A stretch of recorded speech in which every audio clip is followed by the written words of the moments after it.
Ananya Pandey NCB दफ्तर से पूछताछ के बाद निकल चुकी है। करीबन 4 घंटे तक अनन्या पांडे से पूछताछ की गई। एनसीबी ने आज लगातार दूसरे दिन ड्रग्स मामले में अनन्या पांडे से पूछताछ की। अनन्या पांडे अपने पिता चंकी पांडे के साथ एनसीबी दफ्तर से अब लगातार 4 घंटे के पूछताछ, दूसरे दिन की पूछताछ के बाद अनन्या पांडे निकल चुकी है। आज क्या पूछताछ की गई, कौन से चैट्स का खुलासा किया गया, ये अब देखने वाली बात होगी। हमारे सहयोगी राहुल शुक्ला हमारे साथ सीधे एनसीबी दफ्तर के बाहर से जुड़े हुए हैं, हम उनसे आगे की अपडेट लेंगे। राहुल शुक्ला जी, इस वक्त आप एनसीबी दफ्तर के बाहर मौजूद है। अभी से कुछ देर पहले ही अनन्या वहां से निकली है, तो क्या हलचल मची हुई है यहाँ पर और क्या अपडेट है? क्या अनन्या को वापस बुलाया गया है? क्या कुछ मिला, क्या कुछ सामने आ पाया है? निशा जी, कल फिर से सोमवार को फिर से अनन्या को वापस से बुलाया गया है एनसीपी दफ्तर में। लगातार उनसे पूछताछ जो है वो जारी रहेगी कि लगातार कल से ही उनसे पूछताछ शुरू की। आज भी 11 बजे उन्हें दफ्तर बुलाया गया था, लेकिन वो 2:30 बजे के करीब आई और 6:23 पे यहाँ एनसीपी दफ्तर से जा चुकी थी। और उसके बाद हम लगातार जानकारी ले रहे थे कि उनसे लगातार 4 घंटे से किस तरीके की पूछताछ की।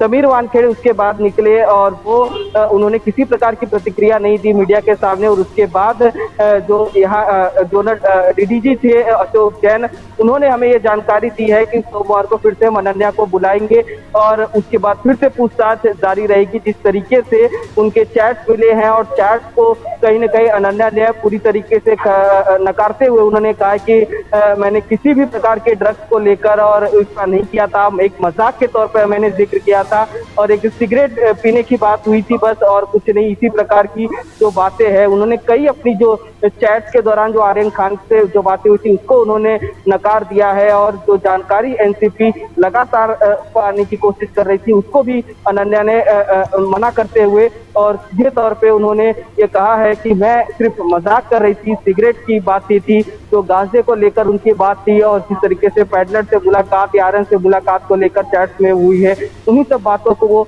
नकारते जा रही है। अब फिर से अब देखना यह है कि सोमवार को एनसीपी दफ्तर उनको आना है। फिर से वहां पे समीर वानखेड़े सहित अन्य जो अधिकारी हैं वो बात करेंगे। आर्यन खान को लेकर जिस तरीके से आज अनन्या आई हुई थी, उनके साथ 2 महिला अधिकारी भी थी एनसीपी की जो अनन्या से पूछताछ कर रही थी।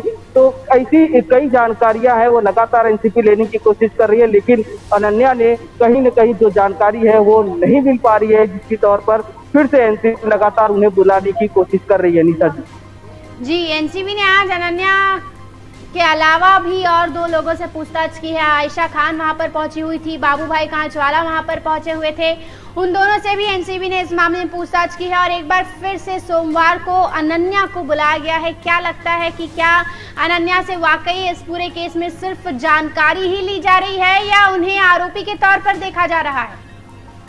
अभी फिलहाल जो है उनके खिलाफ में ऐसे कोई पुख्ता सबूत नहीं मिल पाए हैं। जो है जानकारी है कुछ आर्यन खान के साथ उनके जो चैट थे उसे लेकर वो जानकारी ले रही है, उसे सबूत बनाने की कोशिश कर रही है, लेकिन कहीं न कहीं जो जानकारी है एनसीबी के पास नहीं है। इसी दौरान जो है अरमान कोहली के जो 2 मित्र है बाबू भाई कांचवाला वो आए हुए थे, उनको भी यहाँ पे बुलाया गया था। और आयशा खान थी, वो भी एजाज खान जो है वो जेल में थे, तो उन्हीं को लेकर जो जानकारी थी वो आई थी। तो कहीं न कहीं इस दौरान लोगों ने ये समझा कि अनन्या को लेकर कहीं न कहीं ये जो मुलाकात थी वो जानकारी ली थी, लेकिन उन्होंने ये बताया भी कि हम अपने काम को लेकर आए थे, हम यहाँ पे जो हमारे जिस तरीके से मामले थे उसे लेकर आए थे और अनन्या जो थी वहीं पर थी और उनके पिता चंकी पांडे बाहर बैठे थे, अनन्या से पूछताछ हो रही थी। जी, अब तमाम हलचल अभी बढ़ गई है और किस किरदार का नाम इस पूरे मामले में सामने आता है। मुख्य ड्रग्स पेडलर भी गिरफ्तार कर लिया गया है, तो लोगों की नजर लगातार इस खबर पर बनी हुई है कि आर्यन खान जो कि सबसे बड़ी गिरफ्तारी मानी जा रही है इस केस में, क्या इसके बाद अनन्या पांडे की भी गिरफ्तारी हो सकती है? लगातार अब तीसरे दिन भी एनसीबी उनसे पूछताछ करेगी और उस पूछताछ में और अब तक ये क्या कुछ जानकारी मिल पाई है शुक्ला जी की आज क्या उनसे पूछताछ की गई, आज क्या दलीलें दी अनन्या ने? निशा जी, आज लगभग पूरे 4 घंटे उनसे बातचीत हुई है एनसीपी के द्वारा, लेकिन जिस तरीके से डीजी अशोक जैन यहाँ पे लास्ट में जब निकले समीर वानखेड़े से अपने पूछताछ की, उन्होंने कोई जानकारी नहीं दी। उसके बाद जो अशोक जैन थे उन्होंने सिर्फ इतनी ही जानकारी दी कि हम सोमवार को उनसे फिर से मुलाकात करेंगे, फिर से उनसे पूछताछ करेंगे, क्योंकि उनके चार्ट को लेकर कहीं न कहीं ये संदिग्ध लगाए जा रहे थे कि उनके चार्ट में कई ऐसी जानकारियां हैं वो निकल के आएंगी, उसी को लेकर आज पूछताछ की जा रही थी। लेकिन कहीं न कहीं जो जानकारी है वो लगातार एनसीपी लेने की कोशिश कर रही है, क्योंकि 26 तारीख को जब केस की सुनवाई होगी तो एनसीपी तो कई ऐसे पुख्ता सबूत है वो पेश करने होंगे, क्योंकि जिस तरीके से अन्य अभिनेत्री हैं वो उनकी बातें हैं वो चैट के दौरान दिखती नजर आ रही है। तो अनन्या किन किन लोगों से मुलाकात की थी, उनके किन लोगों से उन्होंने मिले थे, क्या उनके ड्रग पैडलरों के साथ वो कई बार मिल चुकी है, क्या कंज्यूम उन्होंने ड्रग्स किया था, इन्हीं सभी चीजों को लेकर आज एनसीपी दफ्तर में उन्हें बुलाया गया था, उन पर बात की हुई थी, उनके चैट को लेकर बात हुई थी। लेकिन अनन्या ने कई ऐसी जानकारियां देने से मना कर दी। उन्होंने कहा कि जो चैट थे वो सब पूरे मजाक के तौर पे हुए थे, मैंने सिगरेट को लेकर बातें की थी, ड्रग्स वगैरह जिस तरीके से गांजे की जो जिक्र हुई है चैट के अंदर, उन्होंने उस चैट को बताया है कि वो कहीं ना कहीं मैंने सिर्फ मजाक के तौर पे किया था, और इन्हीं प्रकार की जानकारियां वो लगातार दे रही थी। वो कई चीजों को उन्होंने छुपाती हुई नजर आई है और एनसीपी को कई ऐसी जानकारियां अब तक नहीं मिल पाई है। शायद आज इसी को देखते हुए जो जोनल डायरेक्टर समीर वानखेड़े और अशोक जैन उन्होंने मीडिया से बचते नजर आए और कोई भी प्रतिक्रिया न देते हुए सीधे वो निकल गए शाम को। और अब देखना यह है कि सोमवार को जिस तरीके से अनन्या को बुलाया जाएगा तो उस दौरान क्या जानकारियां निकल के आती है। जी जी, सबकी नजर इस पर टिकी हुई है। बहुत बहुत शुक्रिया आपका राहुल शुक्ला जी हमारे साथ जुड़ने के लिए और दर्शकों को अहम जानकारी देने के लिए। तो इस वक्त की बड़ी खबर, अनन्या पांडे से अब सोमवार को पूछताछ की जाएगी। कल अनन्या पांडे से पूछताछ की गई थी तकरीबन 2 घंटे 5 मिनट तक, और आज भी करीब 4 घंटे तक अनन्या पांडे से पूछताछ की गई है। और जैसे कि हमारे सहयोगी राहुल शुक्ला जी ने बताया कि अब एक बार फिर से सोमवार को भी उनको बुलाया गया है। समीर वानखेड़े इस दौरान मीडिया से बचते हुए नजर आए। साफ तौर पर आप तस्वीरें देख सकते हैं, एनसीबी दफ्तर की बाहर की ये तस्वीरें।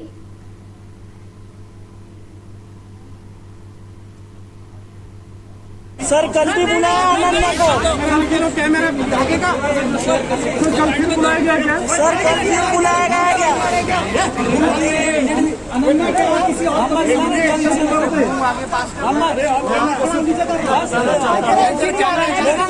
हम क्या करेंगे भाई? तेरा और किसका? मंडे को बुलाया गया है,